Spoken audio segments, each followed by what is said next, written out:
పౌరాణిక, జానపద, భక్తిరస, socio fantasy చిత్రాల బాట పట్టిన మరికొందరు కథానాయకుల విశేషాలు చూసొద్దాం పదండి.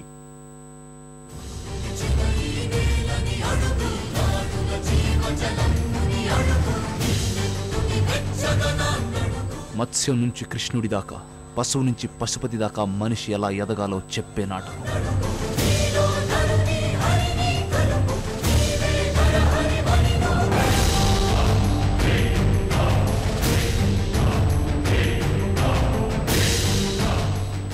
కృష్ణం వందే జగద్గురుం సినిమాతో యువ కథానాయకుడు రాణా సైతం ఈ ముచ్చట తీర్చుకున్నాడు. ఈ చిత్రంలో సురభి కళాకారుడిగా కనిపిస్తున్న రాణా నరసింహస్వామి, ఘటోద్గచుడు, అభిమన్యుడు లాంటి పాత్రలో నటించాడు. అంతేనా, పాతాళ భైరవి తోటరాముడు పాత్రలోనూ అభిమానుల్ని ఆకట్టుకుంటున్నాడు.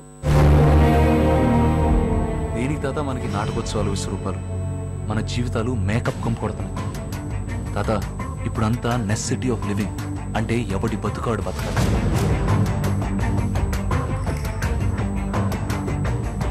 రోజుకు 200 సంపాదించడానికి నానా కష్టాలు పడుతున్నా. ఓరబ్బా 1,00,000 కోట్లెట్టి మేడం. అది కళ, నిద్రలో కనేది ఇది కళ. నిద్ర లేదు. దేవుడంటే సాయం.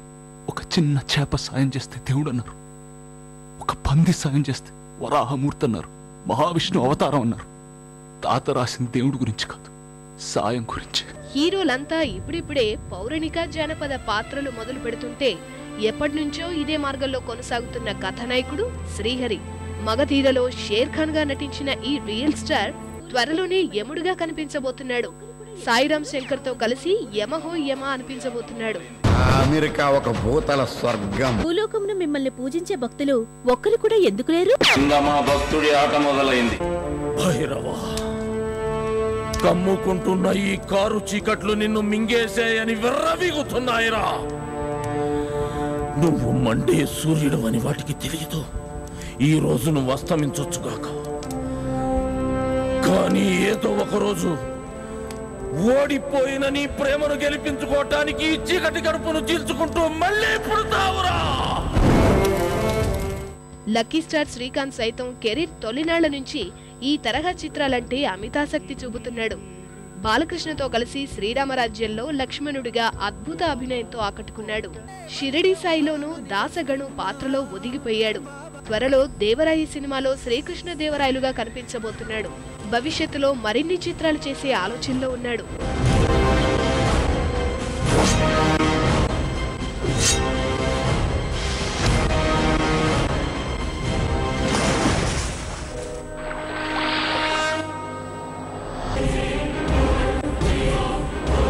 ఒక్కలు లెక్క పెట్టుకుంటూ కూర్చోడానికి నేనేమి కృష్ణ పరమాత్మని కాదు. శ్రీకాంత్ తో సమానంగా సాయి కుమార్ సైతం ఈ తరహా పాత్రల్లో ఏమాత్రం తగ్గడం లేదు. షిరిడి సాయిలో నానావళి పాత్రలో అద్భుత అభినయం కనబరిచిన ఈ కథానాయకుడు చిలుకూరి బాలాజీ సినిమాలోనూ ఓ మంచి పాత్ర పోషించాడు. ఎన్నో సినిమాల్లో ఈ తరహా కీలక పాత్రల్లో నటిస్తూనే ఉన్నాడు.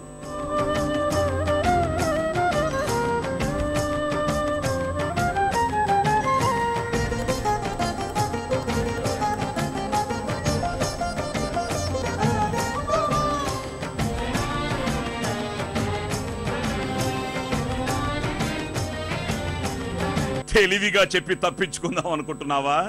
ఇప్పుడు నేను అడిగే ప్రశ్నలకి సూటిగా సమాధానం చెప్పు. గాలి కన్నా వేగమైంది ఏమిటి? మనసు. మనసు కన్నా వేగమైంది ఆలోచన. జ్ఞానం ఉన్న జంతువు పేరేమిటి? మనిషి. మనిషికి ఉండకూడదు అహంకారం. ఉండాల్సింది మమకారం. దుఃఖానికి కారణం కోరిక. మనిషి ఏ దానాన్ని నిలబెట్టుకోవాలి? వాగ్దానం. మనిషి సుఖంగా ఉండేది ఎప్పుడు? అన్నమయ్యలో తిరుమల శ్రీనివాసుడుగా నటించడం కథానాయకుడు సుమన్ కు ఈ తరహా అవకాశాలను పెంచేసింది. శ్రీరామదాసులోనూ రాముడిగా మంచి నటన ప్రదర్శించారు.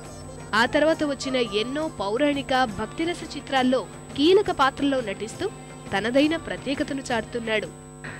ఈ మాత్రం సౌందర్యానికి ఇంత దాసుడు అయిపోయావే, ఇంతకన్నా లోకోత్తరమైన సౌందర్యాన్ని చూస్తే ఇంకేమైపోతావో. ఇంతకన్నా సౌందర్యమా? ఉండదు కాక ఉండదు. అరే ఉందనుకో, ఏం చేస్తావు అంటున్నాను. అరే అనుకోవడానికి ఆస్కారమే